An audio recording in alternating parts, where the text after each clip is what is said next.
ಗುರುಭ್ಯೋ ನಮಃ ಪರಮಗುರುಭ್ಯೋ ನಮಃ. ಶ್ರೀಮದಾನಂದತೀರ್ಥ ಭಗವತ್ಪಾದಾಚಾರ್ಯ ಗುರುಭ್ಯೋ ನಮಃ. ವ್ಯಾಸಾಯ ಭವನಾಶಾಯ ಶ್ರೀಶಾಯ ಗುಣರಾಶಯೇ ಹೃದ್ಯಾಯ ಶುದ್ಧವಿದ್ಯಾಯ ಮಧ್ವಾಯ ಚ ನಮೋ ನಮಃ. ಅಭ್ರಮಂ ಭಂಗರಹಿತಂ ಅಜಡಂ ವಿಮಲಂ ಸದಾ ಆನಂದತೀರ್ಥಮತುಲಂ ಭಜೆ ತಾಪತ್ರಯಾಪಹಂ. ಶ್ರೀಮತೋ ರಾಘವೇಂದ್ರಸ್ಯ ನಮಾಮಿ ಪದಪಂಕಜೇ ಕಾಮಿತಾಶೇಷಕಲ್ಯಾಣಕಲನಾಕಲ್ಪಪಾದಪೌ. ಅಜ್ಞಾನತಿಮಿರಚ್ಛೇದಂ ಬುದ್ಧಿಸಂಪತ್ಪ್ರದಾಯಕಂ ವಿಜ್ಞಾನವಿಮಲಂ ಶಾಂತಂ ವಿಜಯಾಖ್ಯಗುರುಂ ಭಜೆ. ತಪಸ್ವಾಧ್ಯಾಯ ಶುಶ್ರೂಷಾ ಕೃಷ್ಣಪೂಜಾರತಂ ಮುನಿಂ ವಿಶ್ವೇಶಮಿಷ್ಟದಂ ವಂದೇ ಪರಿವ್ರಾಟ್ ಚಕ್ರವರ್ತಿನಂ.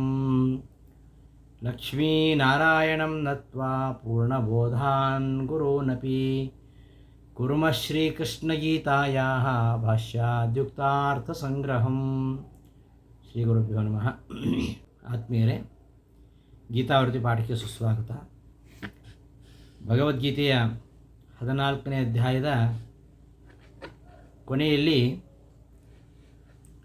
ಅರ್ಜುನ ಈ ಸತ್ವರಜಸ್ತಮೋ ಗುಣಗಳಿಂದ ಅತೀತನಾಗಿರ್ತಕ್ಕಂಥವನು ಹೇಗಿರ್ತಾನೆ, ಅವನ ಲಕ್ಷಣ ಏನು, ಅವನ ಆಚಾರಗಳೇನು, ಈ ಪ್ರಕೃತಿಯ 3 ಗುಣಗಳಿಂದ ಮುಕ್ತನಾಗುವುದು ಹೇಗೆ ಎಂಬ ಪ್ರಶ್ನೆಯನ್ನು ಮಾಡಿದಾಗ ಕೃಷ್ಣ ಗುಣಾತೀತ ಯಾರು, ಅವನ ಲಕ್ಷಣಗಳೇನು ಅದನ್ನು ಹೇಳಲಿಕ್ಕೆ ಹೊರಟ. ಈ ಸತ್ವರಜಸ್ತಮೋ ಗುಣಗಳಿವೆಯಲ್ಲ, ಈ ಸತ್ವರಜಸ್ತಮೋ ಗುಣಗಳ ಕಾರ್ಯ ಒಂದು ಪ್ರಕಾಶ ಅಂದರೆ ಲೌಕಿಕ ವಿಷಯದ ಜ್ಞಾನ ಮತ್ತು ಪ್ರವೃತ್ತಿ ಮತ್ತು ಮೋಹ, ಇವುಗಳನ್ನು ತಂದು ಒಡ್ಡುವಂಥದ್ದು ಈ ಪ್ರಕೃತಿಯ ಗುಣಗಳು. ಇವುಗಳು ಸ್ಥೂಲ ಮತ್ತು ಸೂಕ್ಷ್ಮ ಎಂಬುದಾಗಿ 2 ವಿಧವಾಗಿವೆ ಅಂತ ಹೇಳಿದ. ಸ್ಥೂಲವಾದ ಸತ್ವಾದಿ ಗುಣಗಳ ಕಾರ್ಯಗಳು ಇವು ಲೌಕಿಕ ಜ್ಞಾನ, ಪ್ರವೃತ್ತಿ, ಮೋಹ. ಸೂಕ್ಷ್ಮವಾಗಿರತಕ್ಕಂತಹ ಸತ್ವಾದಿ ಗುಣಗಳ ಕಾರ್ಯ ಅದು ಯಾವುದಂದರೆ ಭಗವದ್ವಿಷಿಕವಾಗಿರತಕ್ಕಂತಹ ಜ್ಞಾನ, ಭಗವತ್ ಸೇವಾರೂಪವಾದ ಕಾರ್ಯಗಳಲ್ಲಿ ಪ್ರವೃತ್ತಿಯಾಗುವಂಥದ್ದು ಮತ್ತು ಭಗವದ್ವಿಷಿಕವಾದ ಮೋಹ ಮತ್ತು ಅಜ್ಞಾನಾದಿಗಳು ಇವುಗಳನ್ನು ತಂದುಕೊಡ್ತವೆ ಅಂತ ಹಿಂದೆ ನಿರೂಪಣೆ ಮಾಡಿದ. ಗುಣಾತೀತನಾದವನು ಇಂತಹ ಸೂಕ್ಷ್ಮ ಸತ್ವಾದಿಗಳನ್ನು ಅವುಗಳ ಕಾರ್ಯವನ್ನು ತಿಳಿದುಕೊಂಡಿದ್ದರಿಂದ ಮತ್ತು ಮುಕ್ತನಾಗುವವರೆಗೆ ಇವು ಅನಿವಾರ್ಯ ಅಂತ ತಿಳ್ಕೊಳ್ತಾನೆ. ಆದ್ದರಿಂದ ಅವುಗಳನ್ನು ದ್ವೇಷ ಮಾಡೋದಿಲ್ಲ ಅಂತ ಕೃಷ್ಣ ಹೇಳಿದ. ಈ ಸಂದರ್ಭದಲ್ಲಿ ಅವನು ಭಗವದ್ವಿಷಿಕವಾಗಿರತಕ್ಕಂತಹ ಜ್ಞಾನ, ಭಗವದ್ವಿಷಿಕವಾಗಿರತಕ್ಕಂತಹ ಕಾರ್ಯಪ್ರವೃತ್ತಿ ಇವುಗಳನ್ನು ಅವನು ಇಚ್ಛಿಸ್ತಾನೆ. ಆದರೆ ಭಗವದ್ವಿಷಿಕವಾಗಿರತಕ್ಕಂಥ ಅಜ್ಞಾನ, ವಿಪರೀತ ಜ್ಞಾನ ಅಂದರೆ ಮೋಹ, ಆದಷ್ಟು ಅವುಗಳನ್ನು ದೂರ ಇಡಲಿಕ್ಕೆ ಪ್ರಯತ್ನ ಪಡ್ತಾನೆ ಅಂತ ಹೇಳಿದ. ಇನ್ನೊಂದು ಅರ್ಥವನ್ನು ಕೂಡ ಆ ಶ್ಲೋಕಕ್ಕೆ ನಾವು ನೋಡಿದ್ವಿ. ಗುಣಾತೀತನಾಗಿರ್ತಕ್ಕಂಥವನು ಇತರರಲ್ಲಿರ್ತಕ್ಕಂತಹ ಪ್ರಕಾಶ ಪ್ರವೃತ್ತಿಗಳನ್ನು ನೋಡಿ ಅವನು ಅಸೂಯೆ ಪಡೋದಿಲ್ಲ, ಅವರನ್ನು ದ್ವೇಷ ಮಾಡೋದಿಲ್ಲ ಮತ್ತು ಅವರಲ್ಲಿರ್ತಕ್ಕಂತಹ ಅಜ್ಞಾನ, ವಿಪರೀತ ಜ್ಞಾನ ಇವುಗಳು ಬರಲಿ ಅಂತ ಬಯಸುವುದಿಲ್ಲ. ಬಂದದ್ದನ್ನು ಎದುರಿಸ್ತಾನೆ. ಹೀಗೆ ಸ್ಥೂಲ ಗುಣಕಾರ್ಯವಾಗಿರ್ತಕ್ಕಂತಹ ಪ್ರಕಾಶ ಪ್ರವೃತ್ತಿ ಮೋಹಗಳನ್ನು ದ್ವೇಷಿಸುವುದಿಲ್ಲ.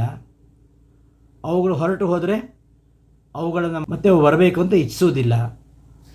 ಏಕೆಂದರೆ ದ್ವೇಷ ಮಾಡಿದರೂ ಏನು ಪ್ರಯೋಜನ ಇಲ್ಲ, ದ್ವೇಷ ಮಾಡಿದರೂ ಅವುಗಳ ಅನಿವಾರ್ಯ ಅಂತ ಅವನಿಗೆ ಗೊತ್ತಿದೆ.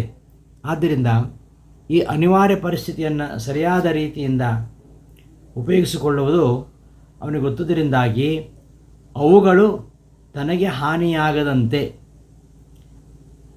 ನೋಡಿಕೊಳ್ತಾನೆ.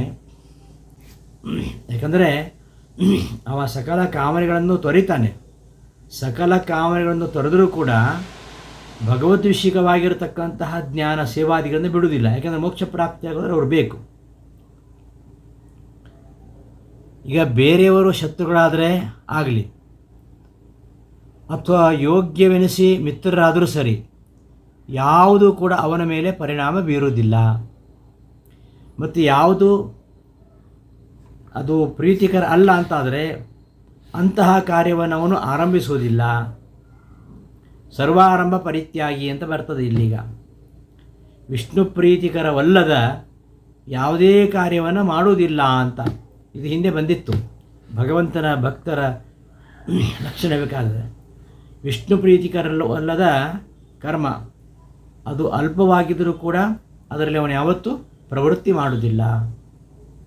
ಅವನು ಸರ್ವಾರಂಭ ಪರಿತ್ಯಾಗಿ ಅಂದರೆ ಈ ದೀರ್ಘವಾಗಿರತಕ್ಕಂತಹ ಅವೈಷ್ಣವ ಕಾರ್ಯದಲ್ಲಿ ಅವನು ಯಾವತ್ತೂ ಪ್ರವೃತ್ತನಾಗುವುದಿಲ್ಲ ಅಂತ ಅರ್ಥ. ಇವೆಲ್ಲ ಗುಣಾತೀತನ ಆಚಾರಗಳು. ಇವುಗಳನ್ನು ಹಿಂದೆ ಭಕ್ತನಲ್ಲಿರಬೇಕಾಗಿರತಕ್ಕಂತಹ ಸದ್ಗುಣಗಳ ಬಗ್ಗೆ ಹೇಳಬೇಕಾದ್ರೆ 12ನೇ ಅಧ್ಯಾಯದಲ್ಲಿ ಇವೇ ಗುಣಗಳನ್ನಲ್ಲಿ ನಿರೂಪಣೆ ಮಾಡಿದ್ದಾರೆ. ಇನ್ನು ಗುಣಾತೀತನಾಗತಕ್ಕಂತಹ ಉಪಾಯ ಏನು ಅಂತ ಅರ್ಜುನ ಕೇಳಿದ್ದಾನೆ. ಈ ಹಿಂದೆ ಹೇಳಿದಂತಹ ಈ ಗುಣಗಳನ್ನು ತನ್ನಲ್ಲಿ ತರಲು ಪ್ರಯತ್ನಿಸುವತಕ್ಕಂತಹವರು ಇದ್ದಾರೆ ಅವರ ಜೊತೆಯಲ್ಲಿ ಇವನು ಯಾವುದೇ ವಿಚ್ಛೇದವಿಲ್ಲದ ನಿರಂತರವಾದ ವಿಷ್ಣು ಭಕ್ತಿಯನ್ನು ಮಾಡಬೇಕು. ನಿರಂತರವಾದ ವಿಷ್ಣು ಭಕ್ತಿಯನ್ನು ಮಾಡಿದರೆ ಆಗ ಈ ಗುಣಗಳ ದುಷ್ಪರಿಣಾಮ ಇರುವುದಿಲ್ಲ. ಈ ಸತ್ವಾದಿ ಗುಣಗಳ ಅಭಿಮಾನಿಯಾಗಿರತಕ್ಕಂತಹ ಶ್ರೀ ಭೂದುರ್ಗಾ ಅಂತ ನಾವು ಹಿಂದೆ ನೋಡಿದ್ದೀವಿ. ಅವರಿಂದಾಗಿಯೇ ಈ ಸಂಸಾರ ಬಂಧನ ಇರುವಂಥದ್ದು. ಇಂತಹ ಸಂಸಾರ ಬಂಧನವನ್ನು ಅವ ನಿರಂತರವಾದ ವಿಷ್ಣು ಭಕ್ತಿಯಿಂದ ದಾಟ್ತಾ ಅವನು ಗುಣಾತೀತ ಅಂತ ಅನಿಸ್ಕೊಳ್ತಾನೆ. ಅವನು ಮಹಾಲಕ್ಷ್ಮಿಯ ಹಾಗೆ ಭಗವಂತನಿಗೆ ಅತ್ಯಂತ ಪ್ರೀತಿಪಾತ್ರನಾಗ್ತಾನೆ. ಮಾಂಚ ಯೋ ವ್ಯಭಿಚಾರೇಣ ಭಕ್ತಿಯೋಗೇನ ಸೇವತೆ ಸಗುಣಾನ್ ಸಮತೀತ್ಯೈತಾನ್ ಬ್ರಹ್ಮಭೂಯಾಯ ಕಲ್ಪತೆ ಎಂಬ ವಿಚಾರ ಬರುತ್ತೆ ಇಲ್ಲಿ.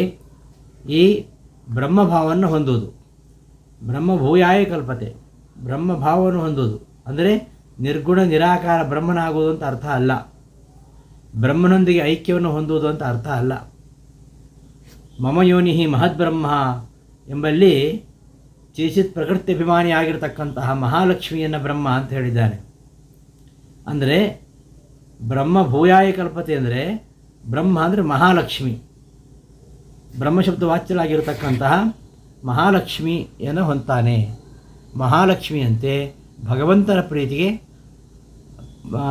ಪ್ರೀತಿಯನ್ನು ಗಳಿಸಲಿಕ್ಕೆ ಇವನು ಸಮರ್ಥನಾಗ್ತಾನೆ ಅಂತ ಅದರ ಅರ್ಥ. ಬ್ರಹ್ಮಭೂಯಾಯ ಕಲ್ಪತೆ ಅಂತ. ಮಹಾಲಕ್ಷ್ಮಿಯಂತೆ ಭಗವಂತನ ಪ್ರೀತಿಪಾತ್ರನಾಗ್ತಾನೆ ಅಂದರೆ ಮಹಾಲಕ್ಷ್ಮಿಯಷ್ಟು ಪ್ರೀತಿಪಾತ್ರನಾಗ್ತಾನ ಅಂದರೆ ಹಾಗಲ್ಲ. ಯಾಕೆಂದರೆ ಮಹಾಲಕ್ಷ್ಮಿಯಷ್ಟು ಪರಮಾತ್ಮನಿಗೆ ಪ್ರೀತಿಪಾತ್ರರಾಗಲಿಕ್ಕೆ ಯಾರಿಗೂ ಸಾಧ್ಯ ಇಲ್ಲ.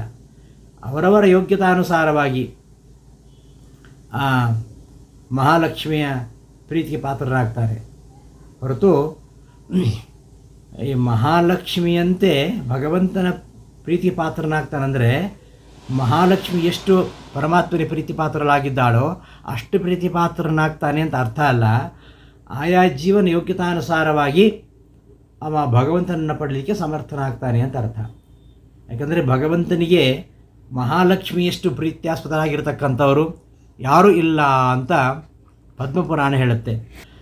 ಬದ್ಧೋವಾ ಪಿತು ಮುಕ್ತೋವಾ ನರಮಾವತ್ ಪ್ರಿಯೋ ಹರೇಹೇ.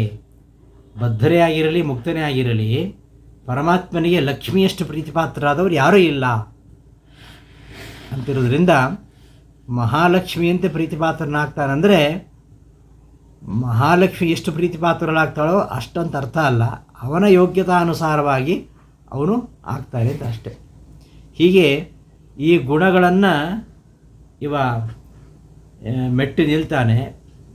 ಸತ್ವಾದಿ ತ್ರಿಗುಣಗಳಿಂದ ಉಂಟಾಗಿರ್ತಕ್ಕಂಥ ಈ ಬಂಧ ಏನಿದೆ ಇದನ್ನು ಅತಿಕ್ರಮಿಸ್ತಾನೆ ಅಂತ ಅರ್ಥ ಮಾಡುವಾಗ ನಮಗಿನ್ನೊಂದು ಅನುಮಾನ ಬರ್ತದೆ. ಏನು, ಸತ್ವಾದಿ ಗುಣಗಳನ್ನು ಅತಿಕ್ರಮಿಸ್ತಾನೆಂದರೆ ಸತ್ವಾದಿ ಗುಣಗಳ ಅಭಿಮಾನಿ ದೇವತೆಗಳು ಶ್ರೀಭೂದುರ್ಗ. ಹಾಗಾದರೆ ಶ್ರೀಭೂದುರ್ಗಾದಿಗಳನ್ನು ಅತಿಕ್ರಮಿಸಿಬಿಡ್ತಾನ, ಅವರಿಗಿಂತಲೂ ಶ್ರೇಷ್ಠನಾಗ್ತಾನ ಅಂತ ಸಂಶಯ ಬರುತ್ತೆ. ಆದರೆ ಈ ತರಹ ಸಂಶಯಕ್ಕೆ ಅವಕಾಶ ಇಲ್ಲ. ಏಕೆಂದರೆ ಅವರಿಂದ ಉಂಟಾಗಿರತಕ್ಕಂಥ ಸಂಸಾರ, ಈ ಸಂಸಾರದ ಬಂಧನವನ್ನು ಅತಿಕ್ರಮಿಸುತ್ತಾನೆ ಅಂತ ಅಷ್ಟೇ ಹೊರತು ಅವರಿಗಿಂತ ಶ್ರೇಷ್ಠವಾದ ಸ್ಥಾನವನ್ನು ಹೊಂದ್ತಾನೆ ಅಂತ ಅರ್ಥ ಅಲ್ಲ. ಈಗ ಒಬ್ಬ ದ್ವಾರಪಾಲಕ ಇರ್ತಾನೆ, ಆ ದ್ವಾರಪಾಲಕರನ್ನು ದಾಟಿ ನಾವು ಹೋಗಬೇಕು, ರಾಜನ ಬಳಿಗೆ ಹೋಗಬೇಕಾದ್ರೆ ಆ ದ್ವಾರಪಾಲಕರ ದಾಟಿ ರಾಜನ ಹತ್ತಿರ ಹೋಗ್ತಾನೆ ಅಂದರೆ ಅವ ಆ ಬಾಗಿಲು ಕಾಯೋನಿದ್ದಾನಲ್ಲ, ಆ ಬಾಗಿಲನ್ನು ದಾಟಿ ಮುಂದೆ ಹೋಗ್ತಾನೆ ಅಂತ ಅಷ್ಟೇ ಅರ್ಥ ಹೊರತು ಅವ ರಾಜನ ಅಧಿಕಾರವನ್ನು ಆಕ್ರಮಿಸ್ತಾನೆ ಅಂತ ಅರ್ಥನಾ? ಹಾಗಲ್ಲ. ದ್ವಾರಪಾಲಕರನ್ನು ದಾಟಿ ಹೋದ ಅಂದರೆ ಬಾಗಿಲು ದಾಟಿ ಹೋದ ಅಷ್ಟೇ ಹೊರತು ರಾಜನನ್ನು ಅತಿಕ್ರಮಿಸ್ತಾನೆ ಅಂತ ಅರ್ಥ ಅಲ್ಲ.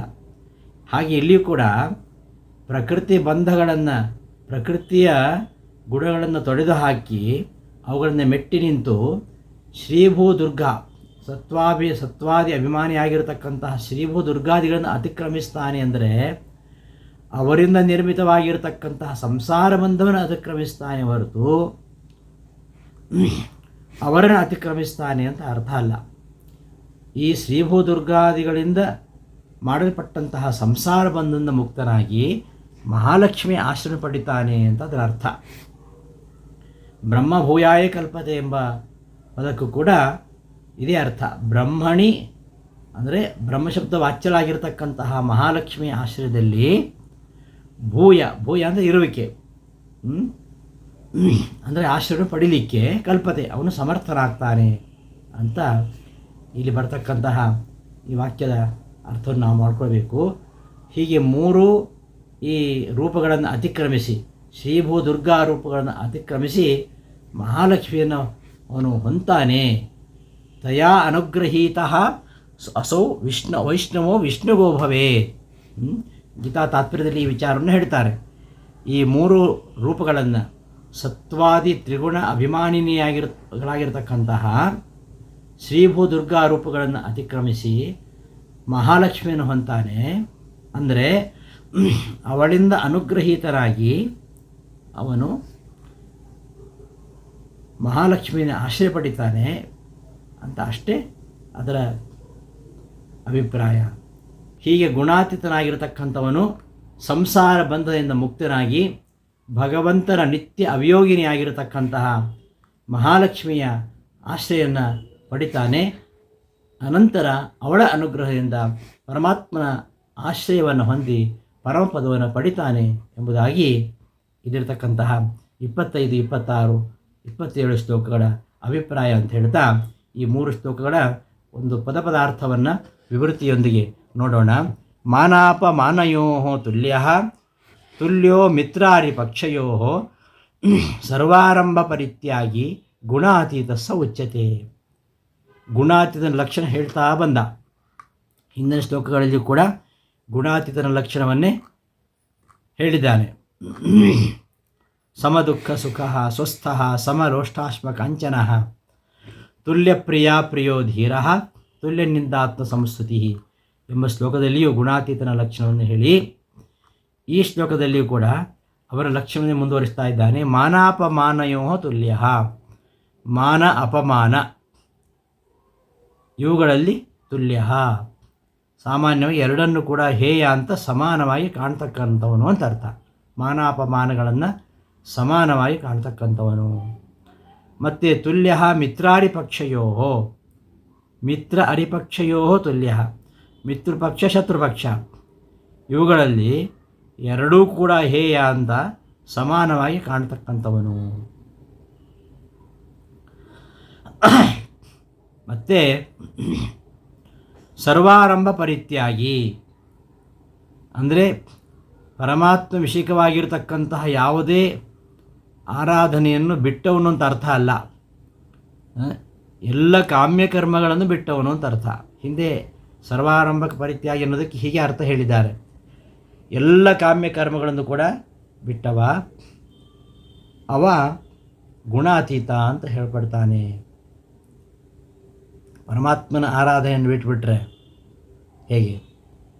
ಅದೆಲ್ಲವನ್ನು ಕೂಡ ಕಾಮ್ಯಕರ್ಮವನ್ನು ಬಿಟ್ಟವನು ಅಂತ ಅರ್ಥ. ಭಗವಂತನ ಆರಾಧನೆಯನ್ನು ಮಾಡ್ತಾನೆ ಇರ್ತಾನೆ. ಆದರೆ ಹಿಂದೆ ಹೇಳಿದ ಹಾಗೆ ಯಾವುದೇ ಕ್ಷುದ್ರ ಪ್ರಯೋಜನಕ್ಕೋಸ್ಕರವಾಗಿ ಯಾವುದೋ ಸಿಗ್ತದೆ ಅಂತ ಹೇಳಿಬಿಟ್ಟು ಅವೈಷ್ಣವ ಕಾರ್ಯವನ್ನು ಮಾಡೋದು, ಏನೂ ಸಿಗುವುದಿಲ್ಲ ಅಂಥೇಳಿ ವೈಷ್ಣವ ಕಾರ್ಯವನ್ನು ಬಿಡುವಂಥದ್ದು, ಅದು ಯಾವುದೂ ಇಲ್ಲ ಅಂತ ಹಿಂದೆ ಹೇಳಿದ್ದನ್ನು ಸ್ಪಷ್ಟಪಡಿಸ್ತಾ ಇರೋದು. ಸರ್ವ ಆರಂಭ ಪರಿತ್ಯಾಗಿ ಅಂದರೆ ತನಗೆ ಯಾವುದೇ ಪ್ರಯೋಜನ ಇರದೇ ಇರಲಿ ಭಗವಂತನ ಆರಾಧನೆಯನ್ನು ಮಾಡ್ತಾನೆ ಇರ್ತಾನೆ. ಯಾವುದೇ ಕ್ಷುದ್ರ ಪ್ರಯೋಜನ ಲಾಭಕ್ಕಾಗಿ ಅವೈಷ್ಣವ ಕಾರ್ಯವನ್ನು ಅವನು ಯಾವತ್ತೂ ಮಾಡೋದಿಲ್ಲ. ಇಂಥವನನ್ನು ಗುಣಾತೀತ ಅಂತ ಹೇಳ್ತಾರೆ ಅಂತ ಈ ಶ್ಲೋಕದ ಪದಗಳ ಅರ್ಥ. ವಿವೃತ್ತಿಯಲ್ಲಿ ತಥಾ ಮಾನಾಪಮಾನಯೋ ಪ್ರಾಪ್ತೋಪಿ ವಿಷ್ಣು ಭಕ್ತಿಯಾದವು ತುಲ್ಯೇವ. ಮಾನ ಅಪಮಾನಗಳಾದರೂ ಕೂಡ ಮಾನವೂ ಆಗ್ಬೋದು, ಸನ್ಮಾನವೂ ಮಾಡ್ಬೋದು, ಅವಮಾನವೂ ಮಾಡ್ಬೋದು, ಏನು ಮಾಡಿದರೂ ಕೂಡ ವಿಷ್ಣು ಭಕ್ತಿಯಾದಿಗಳನ್ನು ಅವ ಬಿಡುವುದಿಲ್ಲ ಅಂತ. ಮಾನಾಪಮಾನಯೋ ಪ್ರಾಪ್ತವಪಿ, ಮಾನಾಪಮಾನಗಳು ಪ್ರಾಪ್ತವಾದರೂ ಕೂಡ ವಿಷ್ಣು ಭಕ್ತಿಯಾದವು ತುಲ್ಯೇವ. ಸನ್ಮಾನ ಮಾಡಿದ ಕೂಡಲೇ ವಿಷ್ಣು ಭಕ್ತಿ ಹೆಚ್ಚಾಗೋದು, ಅವಮಾನ ಆದ ಕೂಡಲೇ ವಿಷ್ಣು ಭಕ್ತಿ ಕಡಿಮೆ ಆಗುವಂತಿಲ್ಲ. ಮಾನಾಪಮಾನಗಳು ಎರಡೂ ಅವಸ್ಥೆಗಳಿಗೂ ಕೂಡ ಅವನ ವಿಷ್ಣು ಭಕ್ತಿಯಾದಿಗಳು ಏನು ಕಡಿಮೆ ಆಗೋದಿಲ್ಲ, ಅವುಗಳನ್ನು ತೊರೆಯುವುದಿಲ್ಲ ಅಂತ. ನತ್ಯಾಜ್ಯಂ ತೈತ್ಯರ್ಥ. ಮಾನಾಪಮಾನಗಳಲ್ಲಿಯೂ ವಿಷ್ಣು ಭಕ್ತಿಯಾದಿಗಳನ್ನು ಗುಣಾತೀತನಾದವನು ಬಿಡುವುದಿಲ್ಲ ಅಂತ ಅರ್ಥ. ಕೃತಾವಕೃತೌ ಚ ಅರಿಪಕ್ಷ ಮಿತ್ರಪಕ್ಷಯೋ ಸತ್ವೇಪಿ ವಿಷ್ಣು ಭಕ್ತಿಯಾದಿ ಕಾರ್ಯಮೇವ ಇತ್ಯರ್ಥ.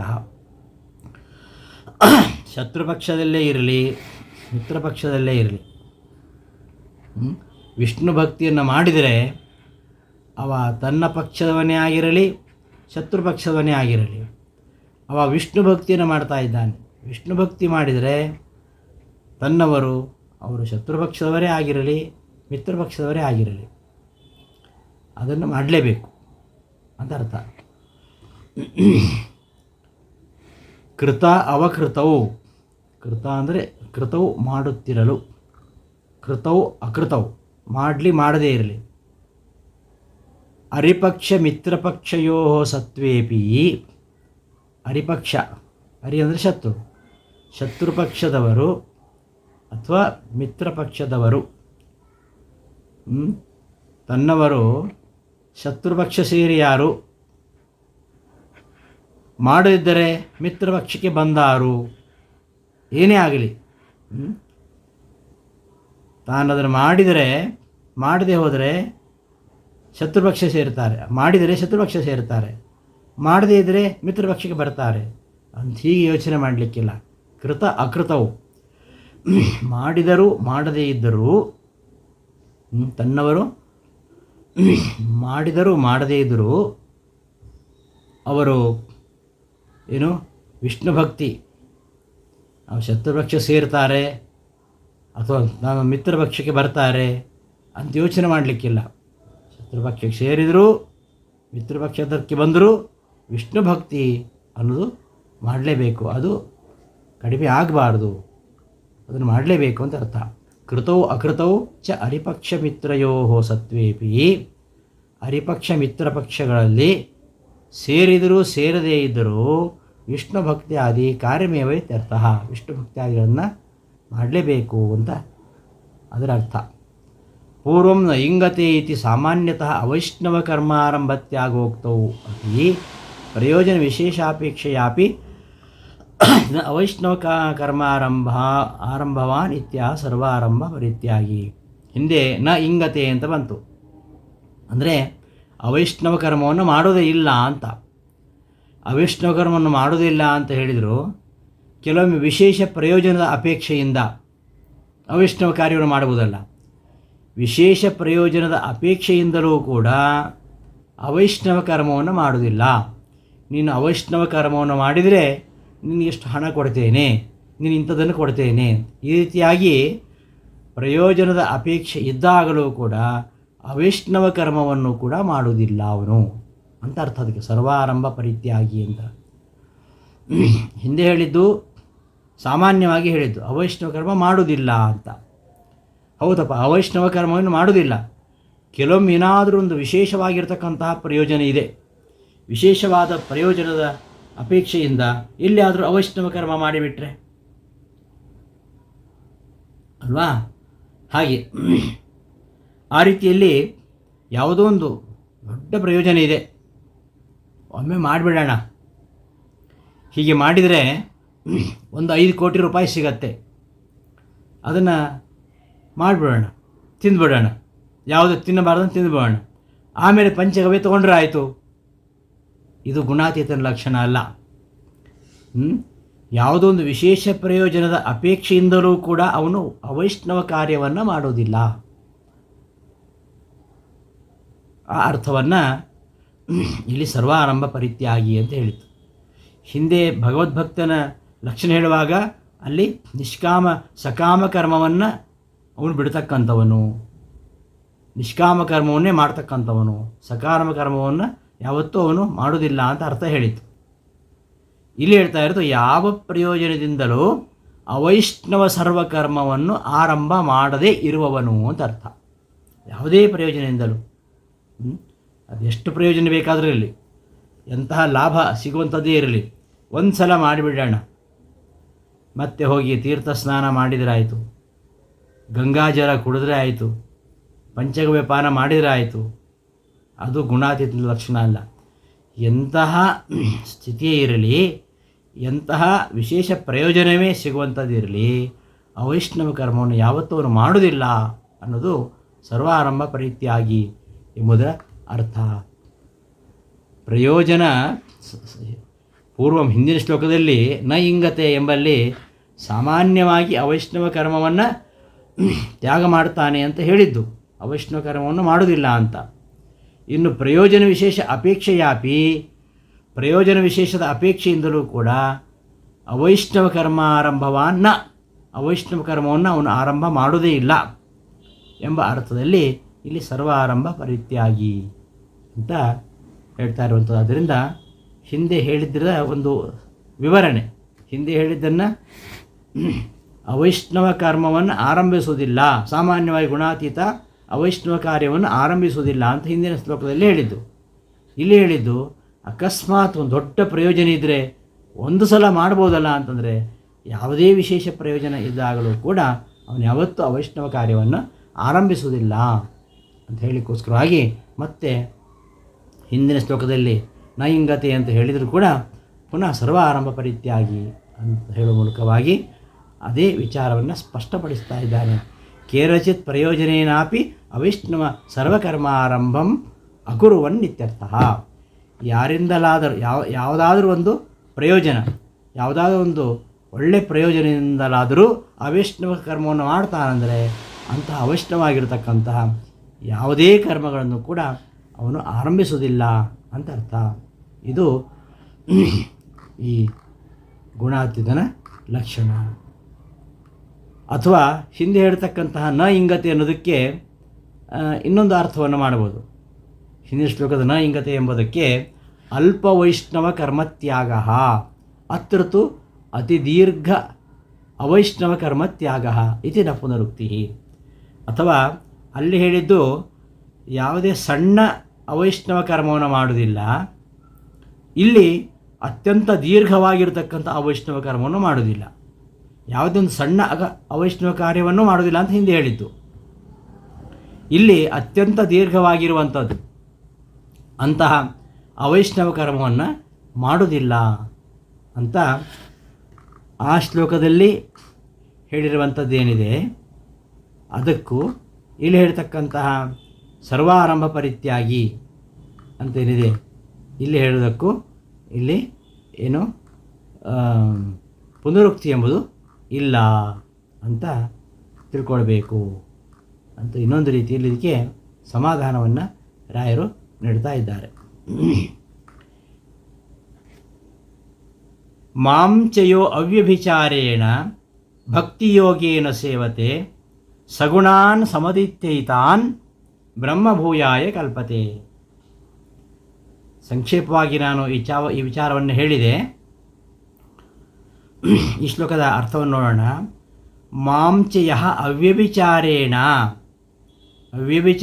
ಭಕ್ತಿಯೋಗೇನ, ಅಂದರೆ ನಿತ್ಯವಾದ ಭಕ್ತಿಯಿಂದ ಯಾರು ನನ್ನನ್ನು ಸೇವಿಸುತ್ತಾರೋ ಅವರು ಏತಾನ್ ಗುಣಾನ್ ಸಮತೀತ್ಯ, ನಿತ್ಯವಾಗಿರತಕ್ಕಂಥ ಭಕ್ತಿಯಿಂದ ಯಾರು ನನ್ನನ್ನು ಸೇವಿಸ್ತಾರೋ ಅವರು ಈ ಗುಣಗಳಂದರೆ ಸತ್ವಾದಿ ಗುಣಗಳಿಂದ ತದಭಿಮಾನಿಗಳಾಗಿರ್ತಕ್ಕಂತಹ ಶ್ರೀಭೂ ದುರ್ಗಾ ಇದ್ದಾರಲ್ಲ, ಸತ್ವಾದಿ ಗುಣಗಳ ಅಭಿಮಾನಿಗಳಾಗಿರ್ತಕ್ಕಂಥ ಶ್ರೀಭೂ ದುರ್ಗಾ ಇವುಗಳಿಂದ ಮಾಡಲ್ಪಟ್ಟಂತಹ ಸಂಸಾರ ಬಂಧವನ್ನು ಅತಿಕ್ರಮಿಸಿ ಅವರು ಬ್ರಹ್ಮಭೂಯಾಯ ಕಲ್ಪತೆ, ಅಂದರೆ ಅವರು ಬ್ರಹ್ಮನನ್ನು ಪಡಿತಾರೆ ಅಂತ ಮೇಲ್ನೋಟಕ್ಕೆ ಇದಕ್ಕೆ ತೋರ್ತಕ್ಕಂಥ ಅರ್ಥ. ಬ್ರಹ್ಮಭೂಯಾಯ ಅಂದರೆ ಬ್ರಹ್ಮ ಅಂದರೆ ಮಹಾಲಕ್ಷ್ಮಿ, ಬ್ರಹ್ಮಣಿ ಭೂಯಾಯ ಮಹಾಲಕ್ಷ್ಮಿಯಲ್ಲಿ ಭಾವಾಯ, ಭೂಯಾಯ ಅಂದರೆ ಭಾವಾಯ ಅಂದರೆ ಅಂತಹ ಮಹಾಲಕ್ಷ್ಮಿಯನ್ನು ಹೊಂದಲಿಕ್ಕೆ ಈ ಶ್ರೀಭೂದುರ್ಗಾ ರೂಪಗಳಿಂದ ಏನು ಮಾಡಲ್ಪಟ್ಟಂತಹ ಬಂಧನ ಏನಿದೆ ಸಂಸಾರವನ್ನು ಮೀರಿ ಯಾರು ಅತ್ಯಂತ ಭಕ್ತಿಯಿಂದ ನನ್ನನ್ನು ಉಪಾಸನೆ ಮಾಡ್ತಾರೋ ಅವರು ಚಿತ್ ಪ್ರಕೃತಿಯಲ್ಲಿ ಬ್ರಹ್ಮಭೂಯಾಯ ಕಲ್ಪತೆ, ಆ ಚಿತ್ ಪ್ರಕೃತಿಯಲ್ಲಿ ಅರ್ಥಾತ್ ಲಕ್ಷ್ಮೀದೇವಿಯಲ್ಲಿ ಆಶ್ರಯವನ್ನು ಹೊಂತಾರೆ. ಭಗವಂತನಿಗೆ ಹೇಗೆ ಲಕ್ಷ್ಮೀ ಪ್ರೀತಿ ಪಾತ್ರಳೋ ಹಾಗೆ ಭಗವಂತನಿಗೆ ಪ್ರೀತಿ ಪಾತ್ರರಾಗ್ತಾರೆ ಅಂತ ಈ ಶ್ಲೋಕದ ಅಭಿಪ್ರಾಯ. ಏವಂ ಗುಣಾತೀತ ಲಕ್ಷಣವನ್ನು ಆಚಾರಂಚ ಉಕ್ತ, ಗುಣಾತೀತನ ಲಕ್ಷಣ ಏನು ಅದನ್ನು ಹಿಂದೆ ಹೇಳಿದರು, ಮತ್ತು ಅವನ ನಡವಳಿಕೆ ಏನು ಅದೆಲ್ಲ ಹೇಳಿ ಕಥಂ ಗುಣಾನ್ ಅತಿವರ್ತತೆ, ಆ ಗುಣಗಳನ್ನು ಹೇಗೆ ಅತಿಕ್ರಮಿಸೋದು, ಆ ಗುಣಗಳನ್ನು ಹೇಗೆ ಮೀರುವುದು ಎಂಬ ಪ್ರಶ್ನೆಗೆ ಅರ್ಜುನ ಮೂರನೇ ಪ್ರಶ್ನೆಗೆ ಉತ್ತರ ಹೇಳ್ತಾ ಇದ್ದಾನೆ ಕೃಷ್ಣ.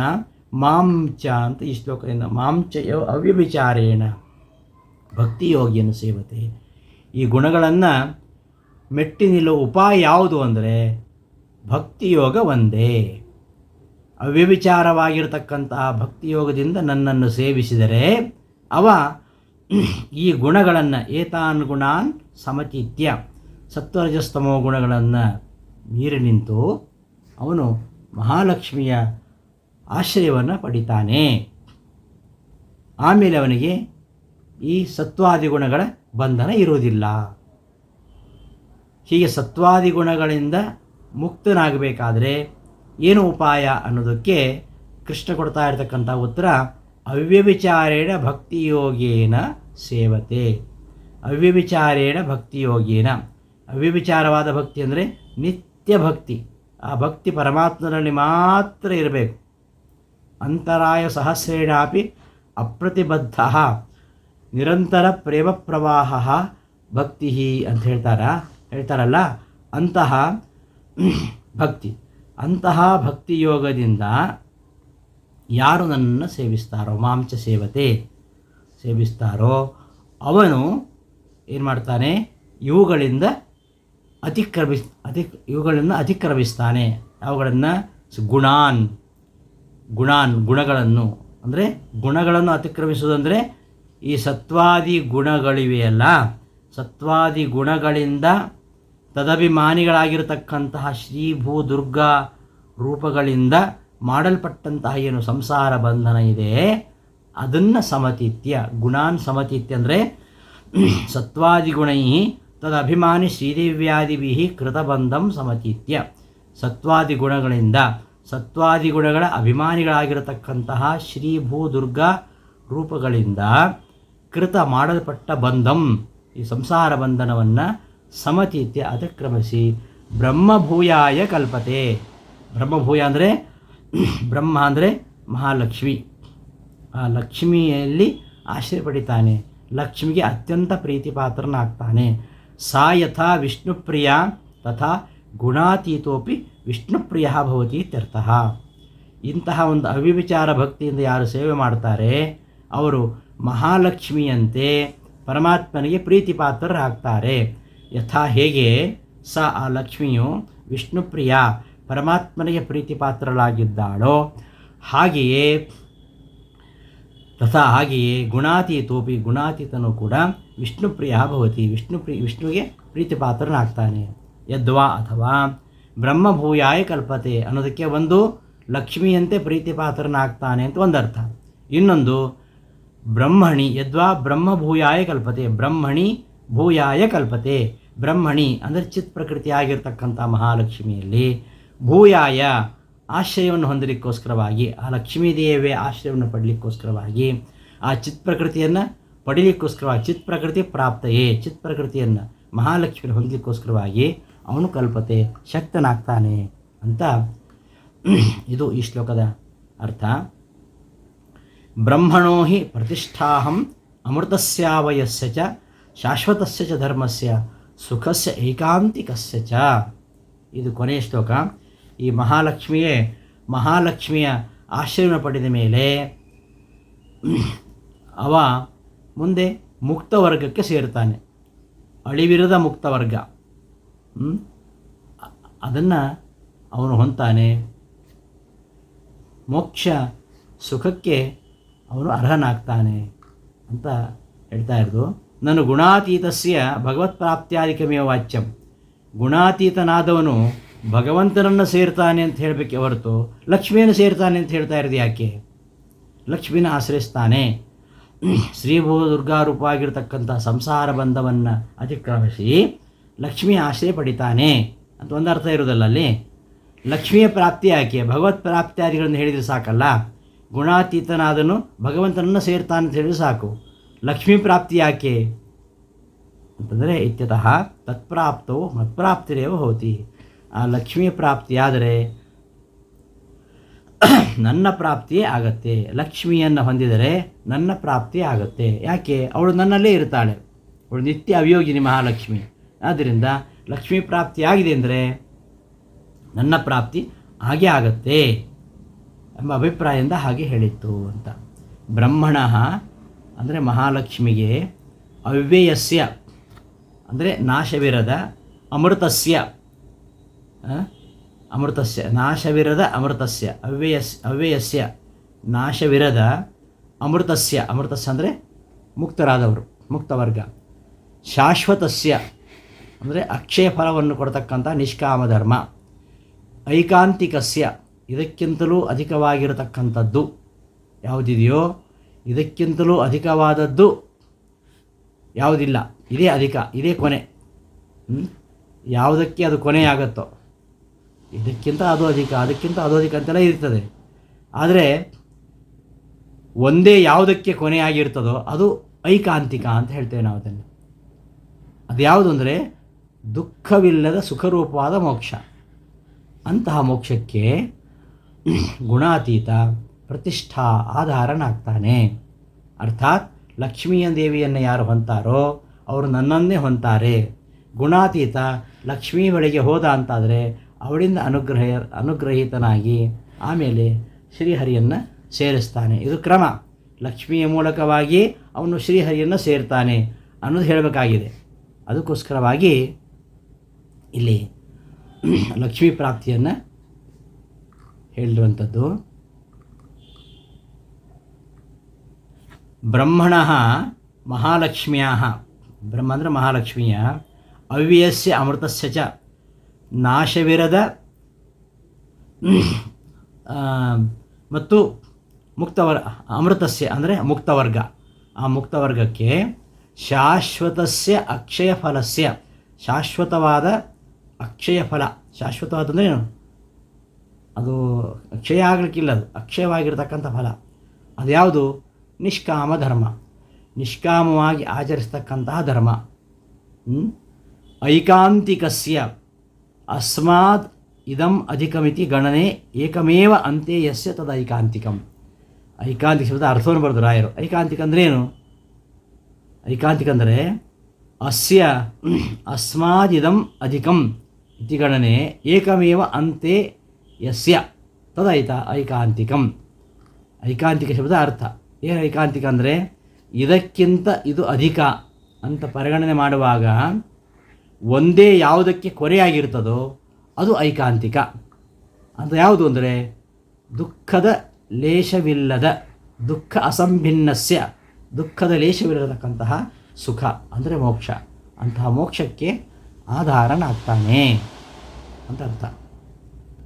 ತಸ್ಯ ಅಂತ ಐಕಾಂತಿಕಸ್ಯ ದುಃಖ ಅಸಂಭಿನ್ನಸ್ಯ, ದುಃಖ ಅಸಂಭಿನ್ನವಾಗಿರತಕ್ಕಂತಹ, ದುಃಖ ಮಿಶ್ರವಿಲ್ಲದಂತಹ ಸುಖಕ್ಕೆ ಅಂದರೆ ಮೋಕ್ಷಕ್ಕೆ ಅಂತ ಅರ್ಥ. ಅವನು ಮೋಕ್ಷಕ್ಕೆ ಪ್ರತಿಷ್ಠಾ ಆಧಾರನಾಗ್ತಾನೆ. ಅತಃ ಮದ ಅವಯೋಗಿನೀಂ ಲಕ್ಷ್ಮೀಂ ಪ್ರಾಪ್ತ, ನನ್ನ ಅವಯೋಗಿನಿಯಾಗಿರತಕ್ಕಂತಹ ಲಕ್ಷ್ಮಿಯನ್ನು ಹೊಂದಿದವನು ಮಾಮೇವ ಪ್ರಾಪ್ತಃ ಭವತಿ, ನನ್ನನ್ನೇ ಹೊಂದುತ್ತಾನೆ. ಹೀಗೆ ಗುಣಾತೀತನಾದವನು ಲಕ್ಷ್ಮೀ ಸಮೀಪಂ ಪ್ರಾಪ್ಯ, ಲಕ್ಷ್ಮೀ ಬಳಿಗೆ ಹೋಗಿ ತದನುಗ್ರಹೀತ, ಅವಳಿಂದ ಅನುಗ್ರಹೀತನಾಗಿ ಹರಿಂ ಪಶ್ಚಾತ್ ಆಪ್ನೋತಿ, ಪರಮಾತ್ಮನ ಆಮೇಲೆ ಹೊಂತಾನೆ. ಇತಿ ಪರಂಪರಾದ್ಯೋತನಾಯ, ಈ ಒಂದು ಪರಂಪರೆ, ಲಕ್ಷ್ಮಿಯ ಅನುಗ್ರಹವನ್ನು ಗಳಿಸಿ ಮತ್ತೆ ನನ್ನ ಬಳಿಗೆ ಬರ್ತಾನೆ, ಈ ಒಂದು ಪರಂಪರೆಯನ್ನು ತಿಳಿಸ್ಲಿಕ್ಕೋಸ್ಕರವಾಗಿ ಇಲ್ಲಿ ಲಕ್ಷ್ಮಿಯನ್ನು ಹೊಂತಾನೆ ಎಂಬುದಾಗಿ ಹಿಂದಿನ ಶ್ಲೋಕದಲ್ಲಿ ಹೇಳಿದ್ದು ಅಂತ ತಿಳ್ಕೊಳ್ಬೇಕು. ಇತಿ ಜ್ಞೇಯಂ. ಸತ್ವರಜಸ್ತಮೋ ಗುಣಗಳು, ಅವುಗಳು ಬಂಧಿಸುವಂತಹ ಕ್ರಮ, ಅಂತಹ ಗುಣಗಳ ಮೂಲಕವಾಗಿ ಮಹಾಲಕ್ಷ್ಮಿ ಚಿತ್ಪ್ರಕೃತಿ ಹೇಗೆ ನಮ್ಮನ್ನು ಸಂಸಾರದಲ್ಲಿ ಬಂಧಿಸ್ತಾಳೆ, ಅಂತಹ ಗುಣಗಳ ಲಕ್ಷಣ, ಅವುಗಳ ಪರಿಣಾಮಗಳು, ಅವುಗಳು ನಮ್ಮಲ್ಲಿ ಹೆಚ್ಚಾಗೋದು ಕಡಿಮೆ ಆಗೋದನ್ನು ನಾವು ಹೇಗೆ ತಿಳ್ಕೊಳ್ಬೇಕು, ಅವುಗಳ ಪರಿಣಾಮವನ್ನು ತಿಳಿಸಿ ವಿಷ್ಣುವಿನಲ್ಲಿ ಭಕ್ತಿಯನ್ನು ಮಾಡುವುದರಿಂದಲೇ, ಅವ್ಯಭಿಚರಿತವಾಗಿರತಕ್ಕಂತಹ ಭಕ್ತಿಯನ್ನು ಮಾಡುವುದರಿಂದಲೇ ಇಂತಹ ಗುಣಗಳಿಂದ ನಿರ್ಮಾಣಗೊಂಡಿರತಕ್ಕಂತಹ ಈ ಸಂಸಾರವನ್ನು ದಾಟಲಿಕ್ಕೆ ಸಾಧ್ಯ ಇದೆ. ಅಂತಹ ಸಂಸಾರವನ್ನು ದಾಟಿ ಮಹಾಲಕ್ಷ್ಮಿಯನ್ನು ಸೇರಿ ಮಹಾಲಕ್ಷ್ಮೀ ದೇವಿಯ ಅನುಗ್ರಹಪೂರ್ವಕವಾಗಿ ಭಗವಂತನನ್ನು ಸಾಧಕ ಸೇರುತ್ತಾನೆ ಎಂಬ ವಿಚಾರವನ್ನು ಈ ಅಧ್ಯಾಯದ ಕೊನೆಯಲ್ಲಿ ಹೇಳ್ತಾರೆ ಅಂತ ಹೇಳ್ತಾ ಈ 14ನೇ ಅಧ್ಯಾಯದ ಪರಿಸಮಾಪ್ತಿಯೊಂದಿಗೆ ಇಂದಿನ ಪಾಠವನ್ನು ಸಮಾಪ್ತಿಗೊಳಿಸ್ತೇನೆ. ಶ್ರೀಕೃಷ್ಣ ಅರ್ಪಣಮಸ್ತು. ಧನ್ಯವಾದಗಳು.